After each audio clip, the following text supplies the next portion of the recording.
Welcome to Mediumship Sparks. I'm Noelle Dean, intuitive medium, licensed therapist, and your host. I am endlessly amazed by how Spirit reaches out to us, supports us, and loves us, sometimes in the most surprising and unexpected ways. If, like me, you're drawn to those sparks of insight that bring you greater peace, healing, flow, and just make everything make more sense, whether you're finding us for the first time or we have already shared this space, I'm so happy you're here. Let's dig in. Hello, and welcome to this episode of Mediumship Sparks. This is the third and final installation of the series that I am doing to interview my sister Lisa, who crossed over last year. So first, I just want to start with my disclaimer. The information presented on the podcast is educational in nature and is provided only as general information and is not medical or psychological advice, nor is it a substitute for seeking licensed healthcare services. Now that we have that out of the way, a couple of cool things happened since I did the first recording. I actually remembered something came up in one of the previous recordings about a valise and her having a valise. And I remembered that my stepdad actually has had dreams when my sister was still walking on the earth, had dreams of her showing up at the front door of he and my mother's home. And she was always carrying a valise, like a old suitcase. That was a nice validation that she brought in.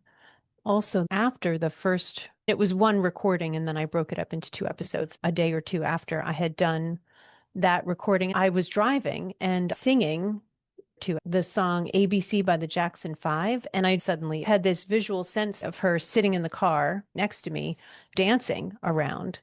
And I remembered when we were little, the Jackson 5 was a cartoon. We used to watch that together. My sister is yet still the only human being when she was alive. We sang together while we were driving, like top of our lungs, not caring how we sounded. It was a sense of freedom. She and I shared. It was really nice to have the experience of being in the car, singing together. I couldn't hear her sing, but I did have a sense of her just dancing around. And I have seen that at other times as well since then.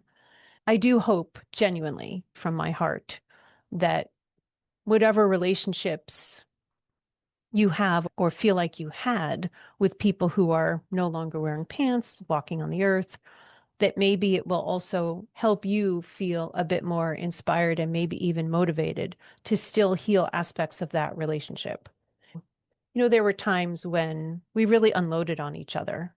As sisters, maybe that's like pretty common. Maybe a week or two after she passed, I was having an experience of grieving and really like crying a lot. And I would just yell at her, knowing that she was around, most likely. I remember being in the garage at one point and feeling, I guess the best way to sum it up would be hurt, that she didn't contact me when she was really sick and that she wouldn't have given me the benefit of the doubt, that I would have not stayed angry or separate, and I would have shown up for her to help take care of her. And I was feeling really ripped off about that opportunity. Like she couldn't get over herself to call and to be humble, and that she also didn't allow me, I don't know, the coming together maybe. Anyway, I was like screaming at her in the garage. And when I stepped out, I just had this realization of, oh my gosh, I'm doing it again. Like, even though I felt like I could justify, she's in spirit. She has no physical problems anymore. Big effing deal if I'm yelling at her. Like, she can take it. She's showing up, allowing me to have this authentic expression. But it felt wrong, like I was still dumping these raw emotions at her feet. That wasn't her responsibility. It wasn't her fault that I felt that way. And it wasn't her responsibility to help me not feel that. And it was a great moment of clarity where I realized what I had just done and said to her, you know what? I'm never going to do that to you again.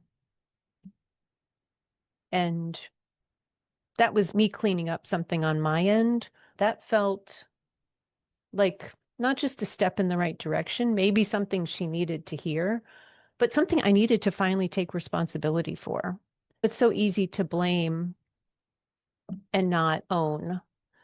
And at this stage of my life, in my own growth, I really want to genuinely own the things in my life or not in my life, instead of seeing it as I can pin it on someone else. And I don't know, I wanted to be more mature and caring about how I impacted her, regardless of whatever state she's in. There's a lot of ways you can look at the relationships that we have with people that we incarnate with. And there is a belief system about having agreed to certain contracts of, let's say, rebalancing karma from past relationships, or being a mirror for somebody, or being a support to them so they can grow past where maybe they had trouble doing that before. There's so many ways you can look at why we have these, the word coming to me is predestined relationships. And I've never really gotten a lot of clarity, and I haven't really even asked to have that about my relationship with Lisa.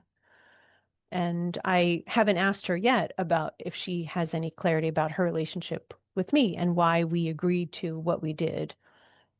However, I do feel clear at times that whatever we came in to work through or not, or rebalance, that I want to end some of that karma like now. What feels right to me, at least in my relationship with my sister, because we did have, the term coming to me is incongruent with our beliefs about how we wanted to have relationships with sisters. I feel like there's still time while I'm still here to correct that and make things better, and still have the relationship that I would have wanted with her and that I would want her to have with me. You may feel very differently about that, and that's fine. This is just my own personal belief. But that's part of why I'm working at times to be really aware of how I interact with her. I'm not always so thoughtful about others that I still harbor some feelings about, and it's really just one person, but I'm sure I'll get there someday. But with her, it just feels the word paramount is coming in. And mainly also because I just don't want to relive that kind of bullshit relationship. If I am going to have a sister relationship, if I reincarnate again, I want to have learned whatever there is that's being offered to me to learn here and now in this life. Do with that what you will, but that's part of where I'm coming from with this. And if you feel similarly, there's still time. If you're hearing this, there's still time. Whether you're 80 and they've been gone for 50 years, or you're 16 and they're sitting right next to you, there's still time. What's coming to me is that we just need to have the clarity of the purpose of why we might want certain improvements in our lives. Okay. So you ready? She's got her little headset on. That's so cute. I'm saying this is like the last one in this series because if she records podcasts with me in the future, my impression is that our intention would be different, but we'll see. I have no idea. I'm open, but this feels right for now, is just to wrap this up. And what occurred to me when I was thinking about doing this was asking her certain questions that I think other people that I know that also have sisters that left early, let's say, might ask. And I'm also feeling aware that I didn't write any of those down. I'm just going to intuit them as they arrive. I'll mention them and then we'll see what she has to share. I am seeing her, she's like adjusting her headset, and she's got the kind with the like the plastic thing, and then it comes around and then it's got like the mouth thing with a microphone on it. So it's a different setup from mine. And she's commenting that she looks very, in capitals, professional, which I think she said something similar before. Okay. So that means you're ready. She's showing me a thumbs up. Great. Thank you. Okay. I'm seeing our grandmother, whom we refer to as Mama, coming in, and she's showing me that she's passing me a note. And the question is this love? Am I getting that right? Okay. Thank you. And then a little bit more is coming through, but that's what I saw on the piece of paper. What's also occurring with that is that we're working through, that we're striving to achieve, Is that the base of the foundation of our relationship? It feels like the question now is like, what is love here? And Lisa's saying she feels like love is the coming together again and again, over and over, trying to craft, maybe even perfect, whom each of us would like to present as in the relationship, authentically, genuinely, and fruitfully. She's saying it's like we came here to be the best version of ourselves, ornery, angry, happy, with sadness, like every aspect of life that we came to experience and to share with each other. Interesting. And she's showing me a flash of a show that I am a little bit obsessed with. It might sound silly, but the show is called Leanne, and it was newly released on Netflix. And it's about a woman in the South going through some crises, a big change in her life. And it very much centers around her relationship with her family, mainly her sister. And I keep watching that show because I think I love the relationship between the sisters. They are kind and loving and playful and can be snippy with each other as well, but they repair and they come together and they feel each other's commitment to each other. And I'm feeling some pain around that because I don't think that Lisa and I had that when she was here. And it's really beautiful to watch it on someone else, even though it's a TV show. She's bringing up that the ideals are imperfection. She's saying with subtly unconditional love. And she's showing as if a cloth was wrapped around like the two of them and with an emphasis on the safety pins holding it together. Thank you. And she's showing this visual of these two sisters from this show, Leanne and Carol, and they keep choosing each other. Like they could have different best friends around or different close acquaintances. They choose each other like all the time, over and over. Like there's no one I'd rather go through this really shitty chapter of my life with than to have you here by my side because I trust you and I like you. And Lisa's saying there's still potential for that with she and I. She's saying that she's adjusting to this new life view and experience with us.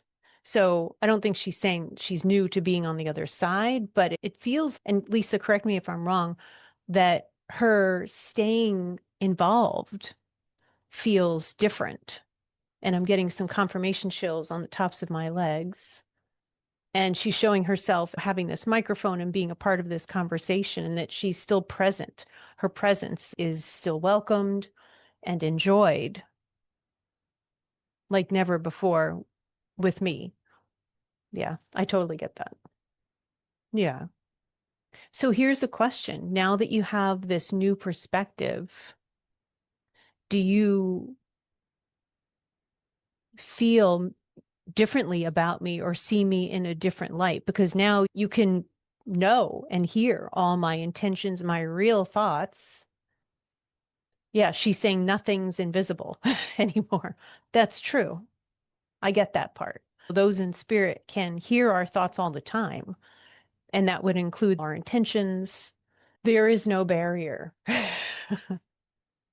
Her presence may be invisible, but how I think and what goes through or happens with me is very loud to her now.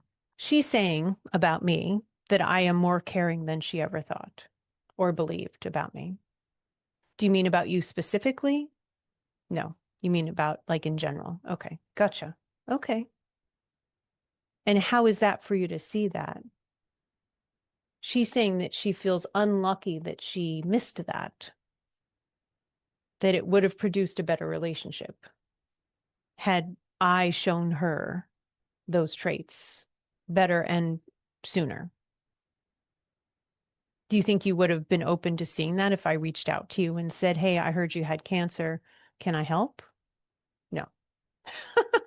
No, she would have been horrified that our cousin broke her silence that Lisa so adamantly swore her to. Yeah.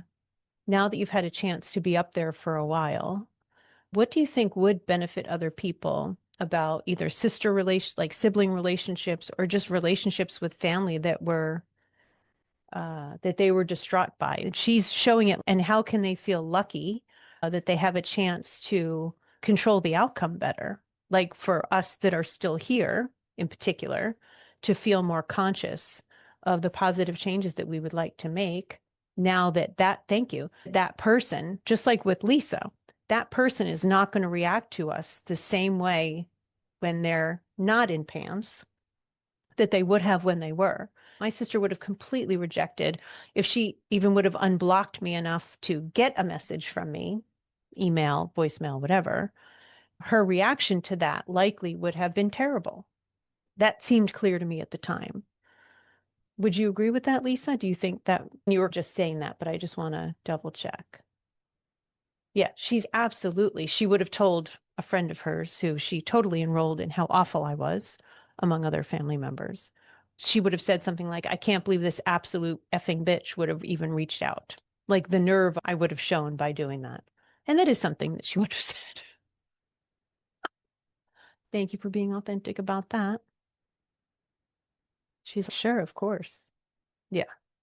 But now that you don't have the reactivity that you did, because you're in a very different place, do you still have some of that? No. Okay. She's saying that she had a quote nutty episode in her life. Oh, yikes. Where everyone seems demonic except those she deemed as angelic. That sounds awful. She's saying, and it was completely. Wow. So did you develop some like mental health issue towards the end? I got a yes. And then she's saying it's like her brain broke. And then things just played on repeat over and over. And it was sickeningly repeated to her that nobody had her best interests at heart, like from this family of origin. And really, that would have only included our mother and myself. Did you feel that way about other people too? No, not really. And she's adding that there was also this projection of herself in us, that she no longer had good intentions, like really at all towards either of us, or specifically me, I'm sure, even more than my mother. That's how she's saying it, that it was like her brain was broken. Just give me a double yes on that one. Okay. And now that you're not in that situation, she's saying she sees things more clearly. Okay. So you have a different, in your own mind or thoughts and feelings. Now you also have a different relationship with our mother then too, right? Yeah. She's giving me a yes. She's saying, I love her more dearly now. I can see through more clearly, like the utter BS of their relationship. She thinks she can also provide more help to our mother and many others. That was one of the things I wanted to ask you. Like, what has it been like to watch people like grieve over you? She's saying it was hard at first. And just so you know, I'm not hearing her, but I'm seeing the words. And this is often how I receive mediumship messages is I get about 3 words at a time. And then when I say them, the next 3 show up. Just if you're interested. Anyway, she's saying it was crazy at first. She was discouraged from focusing on other people's pain. Like she was shown the emotional growth that they will have one day have received from the experience of their relationship with her. And she's showing our cousin that she had confided in and swore to secrecy. And that at some point that she would reach a point of no more secrets, not ever again. And that would be our cousin, like self-advocating, which is something she may need to learn to do more of. There's other family members, the family that you married into. She's saying hard to watch, horrid at times. I'm seeing a visual of her partner. and an extremely red face and just pouring out crying. And how hard it was to watch somebody who had lived a life so dedicated to being with and supporting and encouraging her, and to see their pain and anguish and agony. It was terrible. A thought that she kept holding on to was he'll be growing through this. He'll be growing through this. And she's saying it's hard to watch because for her, the love that she feels, and I guess that's part of what she's having for me and my mother and everybody else, is that the love remains. So whatever the stuff was on top of that, when you're left with the love and then you see somebody who was so unconditional for you, even when you were, her words, a fucking mess. And she's showing a visual of her sitting on a chair and her partner using a shovel, and she's just sitting there. Lisa's not doing anything, but he's digging something. And it looks like he's working really hard at it.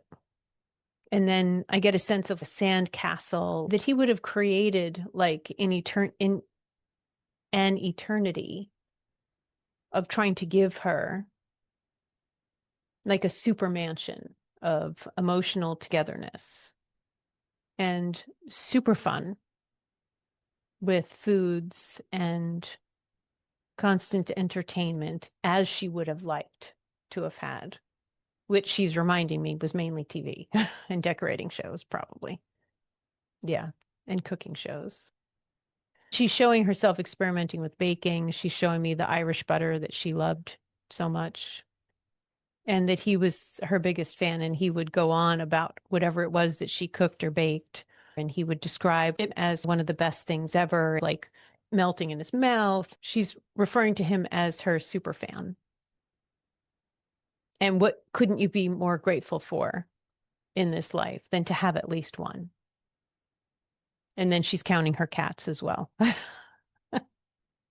Do you still watch over him every day? She says mostly all day. Okay. I'm thinking of some other family members that you were relatively close with.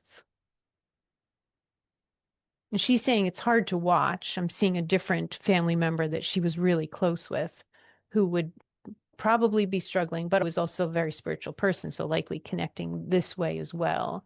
And she's saying it was very hard at first, but it's not so hard now because there's been a lot of healing. Gotcha. My mind just went to asking her what's one of her takeaways she wished she could apply next time. And I heard, like, with a tone, oh my God, let go of the bullshit. And she's commenting about what took up time and space in her mental constructs about people. Like, this one is an evil bastard. This one is practically a freaking saint, creating certain divisions. And she didn't want anybody who was like a reflection of her behavior. Oh, that actually makes a lot of sense. That would include my mother, who we all pick up traits from our parents, and me, because we had certain similarities. What do you think about the idea of other people listening to this, maybe wanting a chance to improve their relationship with someone who passed? Maybe plenty of people have great relationships with people who've passed, and this isn't an issue, but for those problematic relationships, she's using the word optimistic. Be optimistic. She's saying to be optimistic that they're looking at you through the eyes of love, because they likely are. It doesn't take a lot for that level of healing, and that's a base level of healing, she's saying, to happen with and for someone when they go across the veil. That's like the first step, is they leave a lot of the emotional baggage behind. And she's encouraging you to consider making that assumption about your loved one. If you had a spat or an argument or a disagreement, even if it happened over the course of 20 or 40 years, but there was that base foundation when you were younger, of love, and she's showing like being kids together and being playful with each other, that your person in spirit may likely go back to that kind of affection and understanding of you and how you interacted with them in the relationship you had together and how they benefited from that when you were children. She's saying how people are thirsty for knowledge from the other side. She's bringing up this is why NDEs, near-death experiences, are so fascinating to people, is they want to learn about the experience of being on the other side. I feel like this is a joke that she's showing herself as if she's like swimming through clouds. And she's saying it's not like that. It's great. It's wonderful, but it's not great like swimming through clouds. She's commenting there's a lot of care, support, and love that surrounds everyone, unless they choose withdrawal and isolation, which some people do. Yeah, she's using another family member of ours who's in spirit. Ouch, getting a little pressure right here as she's bringing him up. And that people can, as maybe they were a bit here, can remain a bit dense about not moving forward and looking to heal and shed some of the life and earthly BS that they held near and dear to themselves while they were here. It's not quite the same, she's saying, on the other side, but some of them morphing into, this is how she's saying it, the good person that they were meant to be. There may be a smaller evolution of that over a long period of time because they're just slow to change. But she's not retracting, am I getting that? She's not retracting what she had just said about them taking love with them. This is for all of us. She's showing a visual that when some people cross over, she describes it as them clamoring for wisdom about how to help their people that are still here. Like, how can I help them? How can I help them? Like really, really pushing for that. Because it's very appealing to them to see their loved one benefit from their presence on the other side, because they may be able to acknowledge it caused pain for them to cross over.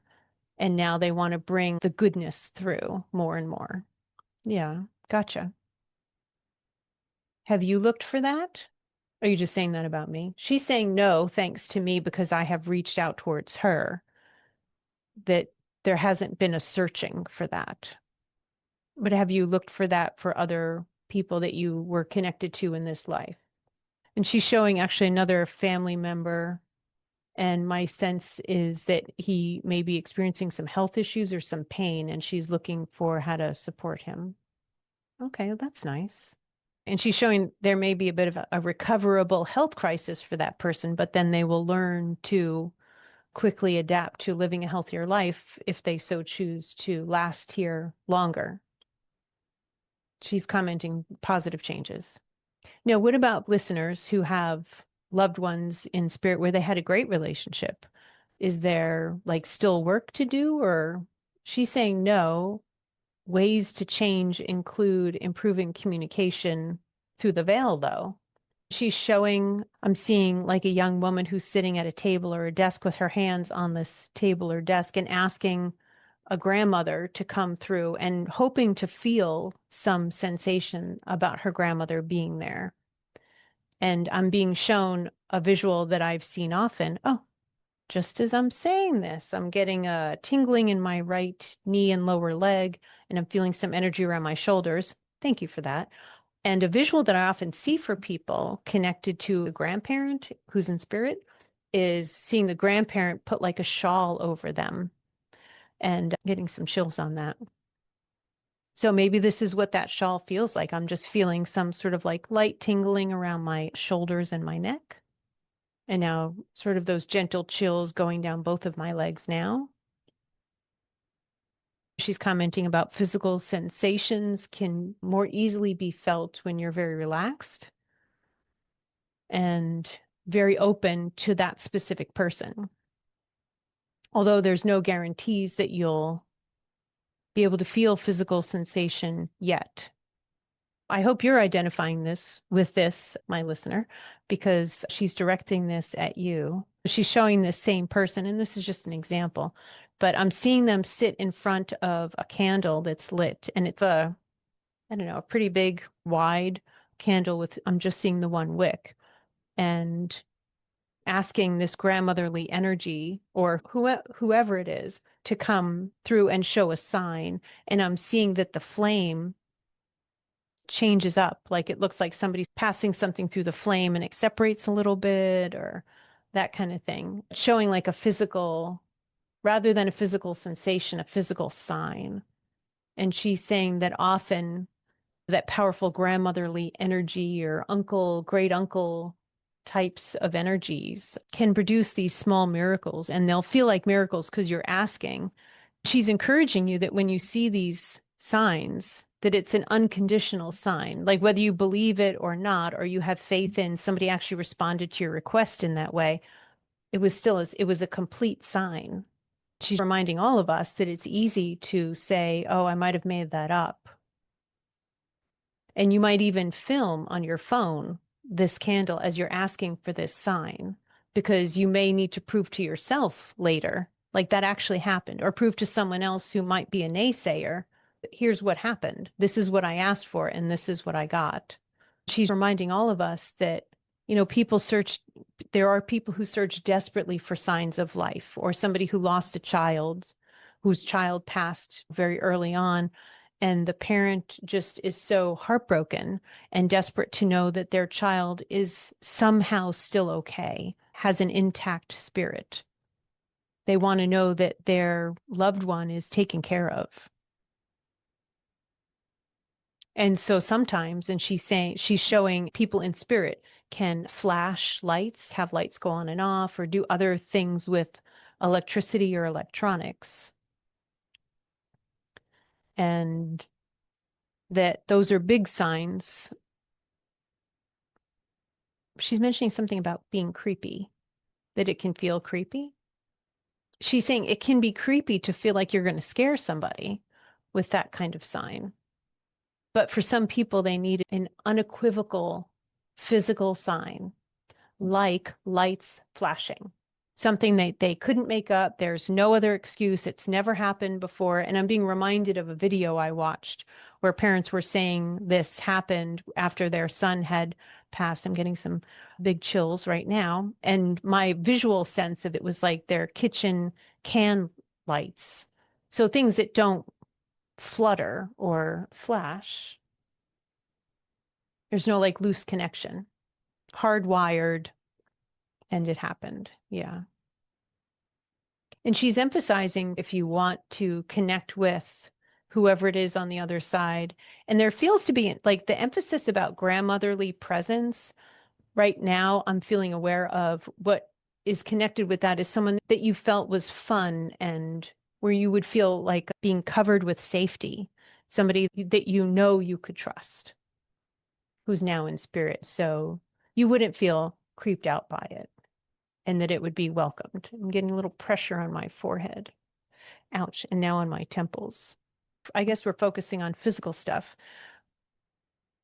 You may feel a presence with you when you're talking to your grandmother, thinking about your grandmother. We're just using a grandmother as an example, because often they are a very safe and loving creature to us. When you are experiencing this sense of their presence, you may also feel something. And that something could be like a pressure in a particular area, like a temple, or maybe some chills on your back. I often get, and I'm getting them right now, chills on my legs, starting mid-thigh and going down. Sometimes I only feel that on one side. But it definitely is not what you feel when you're cold. When you're cold, your whole body's cold. So visitation chills or confirmation chills are very specific and in a very specific area, not generalized. She's also showing that you may be in that sleep to wake in between state, and that you might think that you hear this loved one who's now in spirit. And she's commenting that is the perfect ideal circumstances for somebody in spirit to try to come through to you, because of that sort of drowsy, undifferentiated state of consciousness. that you're not distracted and that you might be very open at that point. The most open that you can be and the least distracted. She's reminding all of us that when we flood ourselves with music or television or scrolling or noise constantly all the time, that is also a way of blocking out communication, access to you by the spirit people and friends and family and loved ones that would like to have an opportunity to communicate with you. They'd like to have the option. Let me ask you this, Lisa. If our listener had a not so great relationship, and I also want to remind all of us, including myself, that when we're really in the energy of grief, it's really hard to pick up on anything because that is like a heavy blanket weighing our energy and our openness down. So I feel like I want to encourage you that if you're feeling a bit desperate to communicate with your person in spirit, it may be harder during those times. The visual I'm getting, or the sense that I'm getting, is like a sister that's still here that lost a brother early, maybe a drug overdose or something like that, something that feels like this tragic end.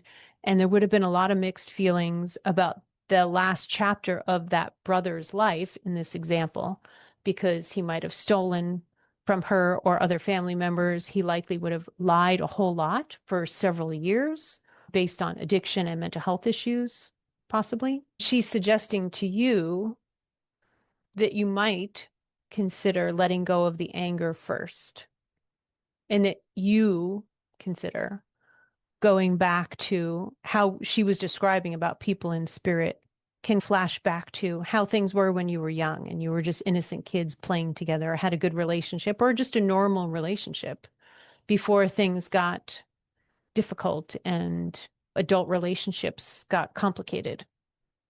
She's encouraging you to go back to the most basic, pure essence of who that person was and still is underneath all of the coverage of the baggage of their life.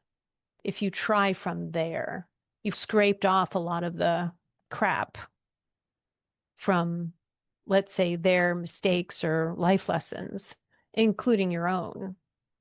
That may give you a better chance to be able to connect with their pure essence and to feel. And even as we're talking about this, my heart feels a bit lighter, even at the prospect of being able to be in that kind of place, to see the beauty in someone and who they really are and were before all kinds of other stuff in their life happened. And I'm being reminded that I could do that about our father as well. And that, she's saying, could be super healing for me to focus in that kind of way, to see before circumstances happened what he was really all about. And really, it feels like it's just to see people as just a soul, not the jerk who did this, or the bad boyfriend that did that, or the shitty father who was abusive or neglectful, to see them as pure energy and an expression of a soul, their soul, period. That feels like really sound advice. I can appreciate that. I hadn't thought from that perspective before. So thank you for that. Okay, and is there anything else you want to share with our listener as we wrap up this series? She's saying, thank you for listening to us. She's talking about she and I. Thank you for listening to both of us as we mend. And she's showing like a needle and thread, sewing something, the entrails of our relationship. And she's saying, and she's speaking on behalf of both of us, which is new because she knows and can feel my actual intention. And she's saying, we both need to know that our voice means something. We're here helping others in the best way possible we can think of. And now she's speaking like on behalf of our family that she's spending time with, and that we all hope, and I'm included in this, we all hope that you're doing better because of your genuine and growing interests and understanding in connecting with the spiritual world. She's saying, like Noelle, to make improvements to your life and your own soul being on this planet. And she's saying that we wish you the best of luck, life, and goodness as you stand here on the earth together with others, and to reach out with any questions that you would like any one of us to have answers for you, to support our spiritual community and the spiritual growers that listen to this podcast. And she's saying, and thank you for that. Well, that was lovely. Good job, Lisa. I also want to thank you for being here with us, and just to encourage you to do what feels right to you. And if this is something maybe I could help with, please reach out. Sit with what feels right to you. And if this episode made an impact, please let us know. That would be exciting. Wishing you the very best. Take very good care of yourself, and we'll see you next time. Thank you for spending this time with me on Mediumship Sparks. I truly believe that with mediumship, the only real limit is our imagination. If this podcast speaks to you, please rate and subscribe. If it could be useful to someone you care about, please share it. If you're interested in a reading or getting some support to navigate the spiritual path you're on or the one you want to be on, I offer a free consultation to discuss what you're looking for and how I can help. Learn more about my readings and classes at connectingwithnoelle.com. Subscribe on YouTube, Connecting with Noelle, for helpful videos and video podcast episodes. Take good care of yourself, and I look forward to being with you again soon.